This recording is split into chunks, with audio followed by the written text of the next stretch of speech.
The keynote speaker really needs no introduction to the people of Bridgewater. Dennis Gallagher has been involved in Bridgewater and in Bridgewater politics since the early 1990s. I know he's a key part of the advisory committee back in that time period. He was a selectman, was elected to be at-large councilor, and today serves as the president of the town council. As president of the council, he's focused his attentions on making Bridgewater a better place to live and work, and on building a true Bridgewater community. So I would welcome Councilor President Dennis Gallagher to give a keynote address.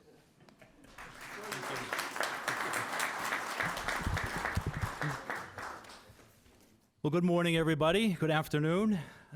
Before I get into my remarks, I do want to talk a little bit about the history of this building, because there is an awful lot of history that goes along with this building. Some of it has been mentioned already, but there are some key moments during the 200-plus years this building has been open that is significant. And some of these things you might find interesting. Obviously, in 1799, a couple of people petitioned the legislature to build this academy. But we needed approval from the legislature to do it at that time. And we were in competition with Middleborough.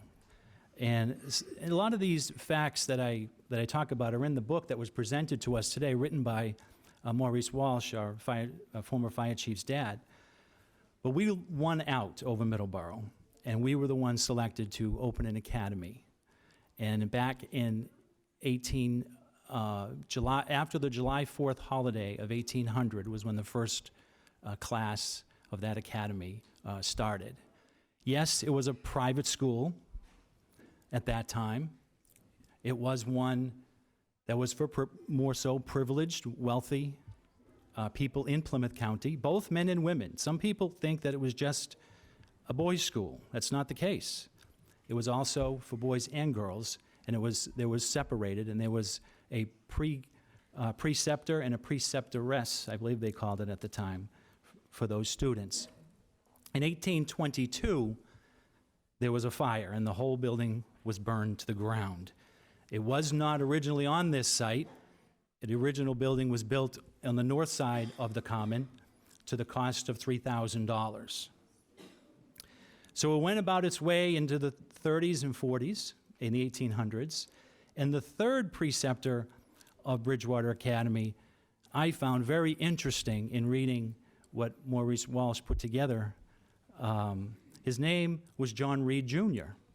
And I don't know if anybody knows who John Reed Jr. was. I certainly didn't until I saw it in that thesis that was put together. But then I Googled his name and I researched a little bit more about him. He actually went on to be, he was only a preceptor here for 1 year. They did not stay long, the preceptors. Even back then, teachers weren't paid that well, and they didn't stay too long. But he went on to be a United States congressman in the House of Representatives, and he was also a lieutenant governor here in the Commonwealth of Massachusetts. And he's also from West Bridgewater, and according to the notes, he is also buried at Mount Prospect Cemetery here in the town of Bridgewater. I found that interesting. Many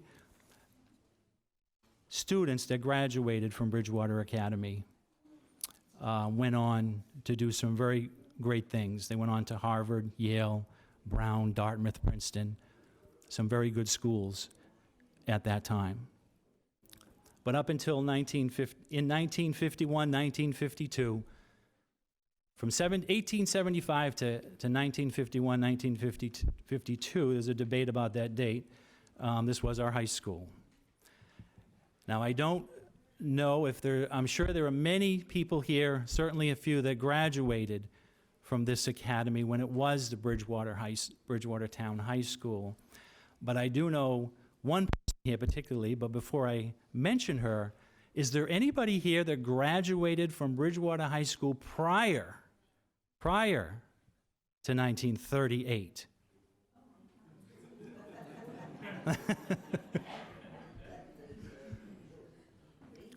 Yeah. Nobody here graduated prior to 1938? Well, there is one person here whom I have known for many years, and I think she certainly deserves a little recognition today. She graduated from Bridgewater Academy in 1938. She's with us today at the ripe young age of 98, and that's Helen Gasconi.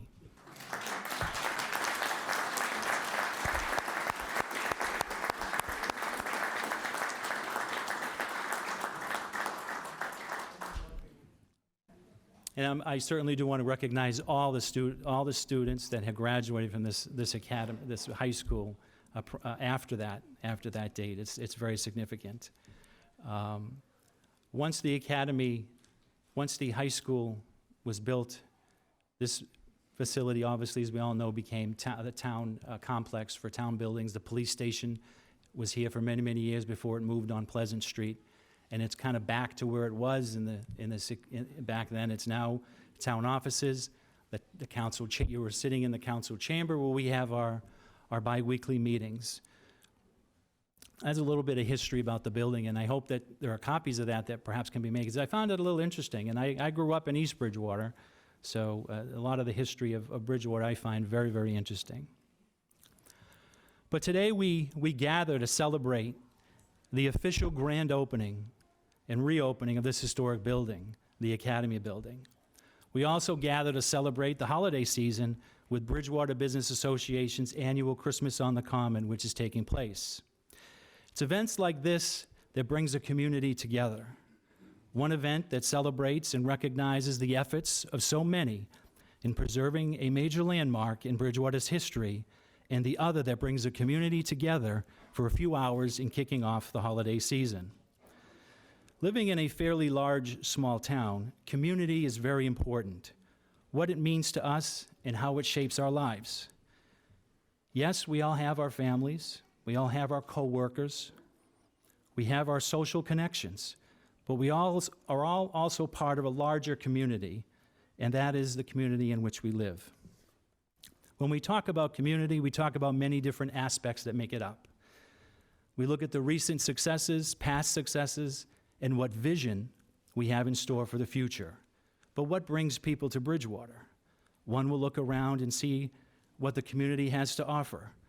A young person venturing out for the first time to seek independence may look at the affordability of our rental community that we offer. An individual, younger or older, looking to begin or advance their careers by entering our university with all that it offers and its affordability. The affordable housing, senior housing, our retirement communities are a big part of our community. The good schools that we have, the business climate, and also our public safety record. In addition to those aspects, which is not unique to Bridgewater, but we are a community that does offer something that most don't. And that's a university that attracts so many people in so many different reasons. Bridgewater State University has been a part of this community since 1840. Students, staff, faculty, administrators that come to Bridgewater for the first time to start their path in a field they are interested in to further their education, an employee who works there to provide for their families, or a faculty member that has the utmost responsibility to educate, and the administrators that are always on the cutting edge of what is next in keeping pace with the trends in order to compete in the university system. A part of our community that has always been there for us and has been a very good partner over these years. You know, last spring, through the efforts of so many and the support of our business community and the university, we renovated a space in town. Although it be small, the looks at that time not all that attractive, but someone had an idea and ran with it.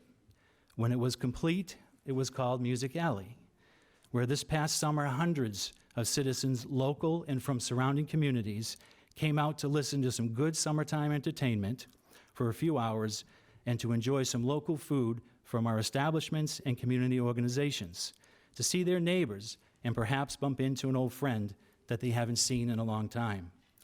An idea perhaps of one person, but the efforts of so many that made it possible. Funding from grants, assistance from the university, town employees, and local businesses.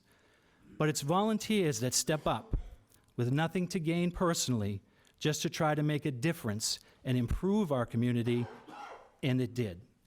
A volunteer to say, I have an idea. Why can't we do this? Why don't we try this?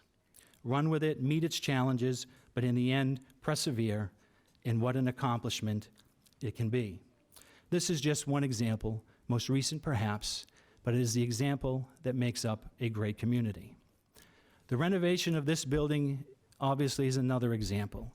Yes, it cost millions to preserve, but if you factor in the community time, involvement, and effort to bring this project forward, monitor its progress, and see it to its completion, that has a significant value as well. We all know this project was met with skepticism by some. Why invest in it? Sell it to the university. Some suggested we even tear it down. Well, when we invest in our community, these types of conversations always take place. But what Bridgewater is a community that has always been looking at ways to invest in itself and has done so over the years. Today's accomplishments being recognized will only set us out to look at what is next. But what are the long-term plans and the best use for our town hall? We'll sort that out. The memorial building across the street, the McElwain building down on Main Street. These are things we need to tackle as well. What will be proposed to repair the old middle school or elementary school down on South Street? What investments will take place in our town, in our downtown area, and revitalization projects that are ongoing? Recently, I spoke to some students at the high school about our form of government. I also talked about the efforts made to build that very high school that they sit in. It has been open now, I can't believe, for 11 years. But I was around as many of you were. It was certainly a contentious issue at that time. Different opinions, etc., as to what to do. But that is also part of being in a community, bringing out the diversity and different opinions in others. We have had many other battles as well, but we all want our community to be better, and we all have ideas and differences on how to get there. But we always need to look for the art of compromise in order to get a majority and pass things. What is the best way, and what is the best for the citizens, and particularly the taxpayers? Currently, we're debating the charter changes that will certainly generate some spirited discussions in this community. This is what brings us together, but it also takes a lot of commitment, time, and energy. What happens here in our community is of utmost importance to us, and we should remember that. Many are concerned, perhaps, about the changes that may take place in Washington with a new administration taking over next month. But there's little we can do about that. We can do more here. And what I have said, as others have many times, what happens in Congress really affects our lives the least. Yes, policies that are passed are important to us and do affect us. But what happens in this community, votes that are taken place right in this building, affect our daily lives more directly on how we go about them. But at the core of what makes up a good community is the character of its people. And when divisive issues bring out the differences in us, but when we can forget all that and what separates us, we can put that aside, our differences. That is also a great part of being in a community. Sadly, yet most often, it's usually the unexpected or tragic events that may bring us together. We may come together to mourn the loss of a well-known citizen that's given so much to this community. We may come together to offer the support for a loss of life taken away from a family so soon.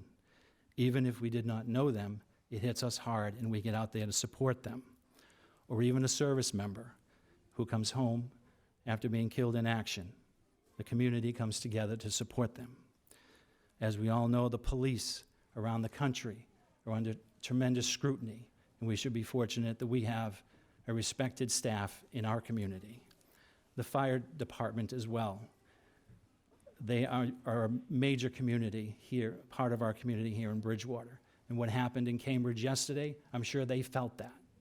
And what happened out in California too yesterday, I'm sure that they think of their brothers over there that have fought those fires. The university has especially been hit hard recently. The tragic losses of 6 students recently has hit their entire community and ours as well. Although the young lives lost may not have lived here, but they were part of our community, and we all came together and come together to support and comfort those people directly. Ideas, volunteerism, civic-minded differences, support, and coming together. All of this culminates a community. This is life. We live it the best we know how.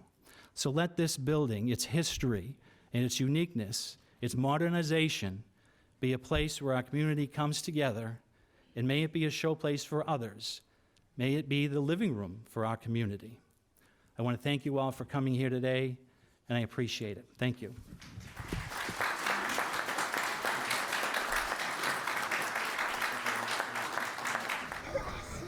Okay? All right, 1, 2, 3.